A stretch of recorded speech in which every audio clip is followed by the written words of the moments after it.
what if the roadmap to Mideast peace isn't, traditional diplomacy? What if it involves maybe billions in new investment, non-negotiable military control for Israel, and totally restructuring the refugee system? Well, that's exactly the core question we're tackling today. We are diving into a pretty dense stack of sources, actually. Yeah. All focused on former President Trump's peace to prosperity vision. Okay. We're looking at the economics, the really strict security conditions, and, yeah, the political firestorm this whole thing has kicked off. Okay, let's unpack this. But hang on, before we really focus abroad, maybe we should quickly touch on what's happening here in Washington, because right now it feels like domestic politics is just dominated by these headlines about a government shutdown. Oh, absolutely. It's hard to ignore. The White House is basically saying a shutdown is coming right after the Senate couldn't pass that funding bill. Yeah.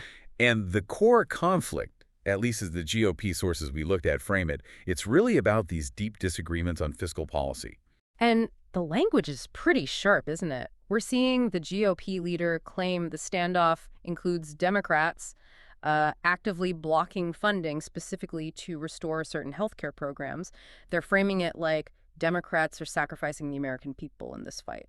It's definitely being cast as a conflict over spending and, sovereignty. Right. And Trump is raising the stakes, too, warning federal workers might be let go permanently if there's a shutdown. It's a really high-pressure situation. Yeah. And the connection here, I think, is important. The sources framed this domestic battle as being about fiscal responsibility, about controlling American resources, and that kind of sets the stage for looking at this foreign policy plan, which itself is also fundamentally about demanding accountability, especially financial transparency, from partners abroad. That's a really interesting link.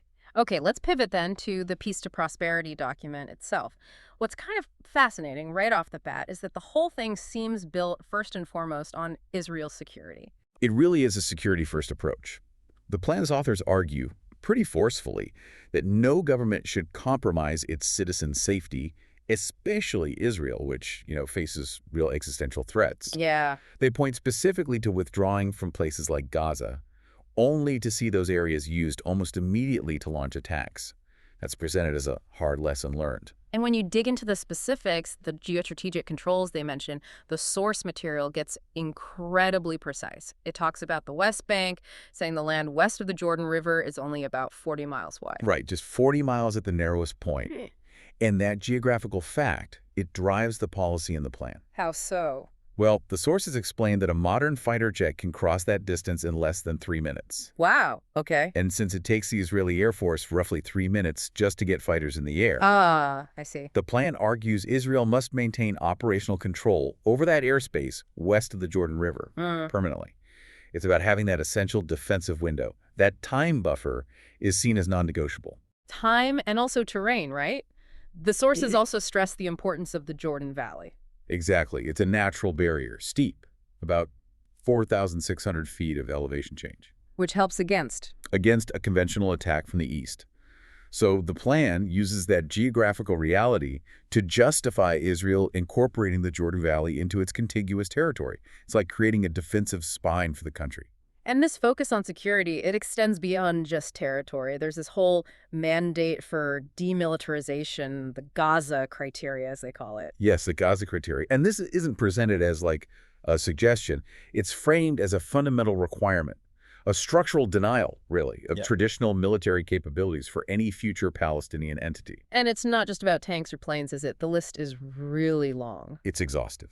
A future state of Palestine is strictly forbidden from having combat aircraft, manned or unmanned, heavy armored vehicles, mines, missiles, rockets, even heavy machine guns. And anti-aircraft, anti-armor weapons. All of that. Anti-ship weapons, too. Yeah. And interestingly, offensive cyber capabilities are also explicitly banned. Cyber? That seems hard to enforce. It does raise questions, doesn't it? Yeah. How do you verify the absence of something like cyber warfare tools? But its inclusion shows just how comprehensive they tried to be, covering basically every potential threat. It reinforces the idea that peace, in this vision, depends entirely on ensuring Israel's defensive dominance. And to make this stick, the plan tackles how conflict gets funded. The U.S. says it won't even negotiate with certain Palestinian groups. Right. No talks with any Palestinian government that includes Hamas or Palestinian Islamic Jihad or their surrogates unless they meet 3 explicit conditions. Which are? 1, commit clearly to nonviolence. 2, recognize the State of Israel. And 3, fully satisfy all those demanding Gaza criteria we just discussed. Okay, non-negotiable preconditions. Exactly. And this connects directly to what they see as needing a huge institutional, even cultural, overhaul on the Palestinian side. How so? The plan demands an immediate stop to all payments that reward terrorism, the whole pay-to-slay system, and also ending all state-sponsored incitement. That means revising school curricula, textbooks, getting rid of content that promotes hatred or violence towards Israelis. The link they make is powerful. Peace requires ending both state-backed terror and the culture that supports it. Okay, so security is paramount, conditioned on major changes. Let's talk about the other side of the coin then, the economic vision. If security is the wall, this huge economic promise seems to be the engine driving it. That's a good way to put it. The stated goal is ambitious.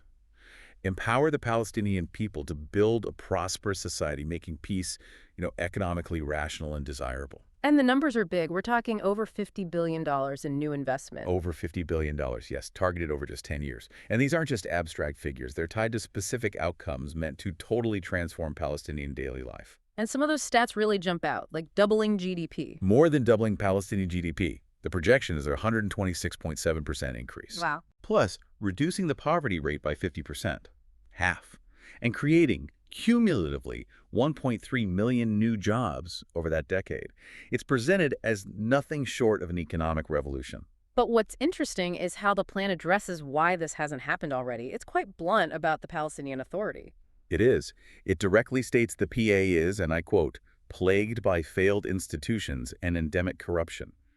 It says the PA's lack of accountability has basically wasted billions in aid and actively blocked the kind of investment needed for real growth. So the $50 billion isn't just a handout. It comes with strings attached, major strings. Absolutely. That's a lever. The economic vision explicitly links funding to deep institutional reform. The message is, prosperity is possible, but only if the existing framework, which they describe as corrupt, is dismantled. Okay, and how is that reform structured? It's built around 3 main pillars. The first is the economy. Big focus on boosting the private sector, guaranteeing property rights, and connecting the West Bank and Gaza markets. Connecting them how? Well, through practical measures, like proposing earmarked facilities at Israel's ports, Haifa and Ashdod, specifically for Palestinian cargo. The idea is to integrate their trade using partners like Egypt and Jordan, too. Okay, that's pillar 1. What's 2? Pillar 2 is the people, investing in human capital. So, plans for new educational facilities, like a new university focused on STEM subjects, more vocational training, and a significant upgrade to healthcare access and quality. Basically, building an educated workforce for a modern economy. Makes sense. And the third pillar? The third is governance, and this might be the most critical one. It demands much stronger accountability and transparency from Palestinian institutions.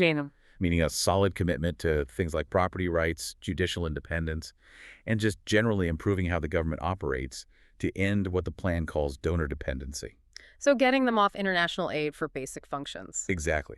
The goal is for those billions in investment to go into productive infrastructure, things that generate growth, not into, patronage or corruption. Right. Okay, let's shift now to maybe the most politically charged issues, territory and refugees. The plan takes a very clear stance on Israeli settlements. It does. It essentially guarantees Israel won't have to uproot any existing settlements. And it states that the vast majority of them will be incorporated into contiguous Israeli territory. That's a huge departure from past proposals, isn't it? Oh, absolutely. It breaks fundamentally with decades of negotiations that assumed significant, if not total, evacuation. And what about Jerusalem? Similar stance. It reaffirms the U.S. recognition from 2017 of Jerusalem as Israel's capital. While it says final borders are subject to negotiation, the core principle is clear. Jerusalem remains united, open, and secure under Israeli control. The document explicitly calls returning to a divided city a grave mistake. Okay. And then the refugee issue. This is often seen as the toughest nut to crack. And the plan tackles it head-on, maybe even brutally, frankly. It claims Palestinian refugees have been used as pawns by leaders for decades. It calls for a solution that is both just and, crucially, realistic. What does realistic mean in this context? It means a complete redefinition of refugee status as it's been understood for generations. The plan states that once a peace agreement is signed, the very status of Palestinian refugees ceases to exist. Wow, okay. And what about UNRWA, the UN agency? Terminated. The plan calls for UNRWA to be shut down, with its responsibilities shifted to the relevant host governments. That's huge. Terminating UNRWA basically dismantles the international framework that has supported the right of return idea for so long. It's a political earthquake, yes, because it aims to end that narrative definitively. And the numbers proposed for actual resettlement are also highly controversial. What are they proposing? Well, it mentions 3 options, but the one specific number given is Organization of Islamic Cooperation countries accepting just 5,000 refugees per year for 10 years. That's a total of 50,000 people. 50,000 out of millions who claim refugee status or descent. Exactly. It completely moves the solution away from the idea of mass return to Israel, which, let's be honest, has always been a non-starter for any Israeli government. So it's easy to see why the reaction would be intense. Very intense. Hamas immediately rejected a related U.S. ceasefire plan. We saw an Israeli minister raise some concerns about specifics too, but interestingly, some polling mentioned in the sources suggests that most Israelis actually back Trump's overall Gaza peace plan. And Trump himself, his recent comments align with this tough stance. Yes, he recently told Israel to finish the job in Gaza. That fits perfectly with the plan's security-first logic and its absolute refusal to tolerate armed groups next door. So wrapping this up, this deep dive, it really shows a plan that's incredibly detailed, highly conditional. It seems centered on a basic trade-off. That's right. Israel gets absolute, verifiable, long-term security.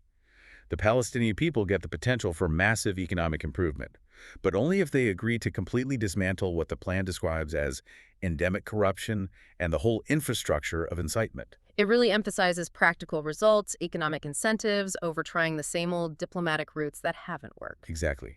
Pragmatism, conditionality, and security guarantees are the key words. Which brings us to this final kind of fascinating constraint built into the whole vision. The plan actually dictates future Palestinian foreign policy, doesn't it? In a key way, yes. It insists the new state of Palestine cannot join any international organization, I think the International Criminal Court, for example, if joining would contradict its core promises on demilitarization and ending political warfare against Israel. So, tying international recognition and participation directly to ongoing security compliance, does that finally offer a realistic way out by essentially de-risking statehood for Israel? Or does limiting sovereignty like that right from the start basically doom the whole project? That is the fundamental question, isn't it? It forces a really difficult calculation for everyone involved. It's Yeah. definitely something to think about. Yeah. What happens next?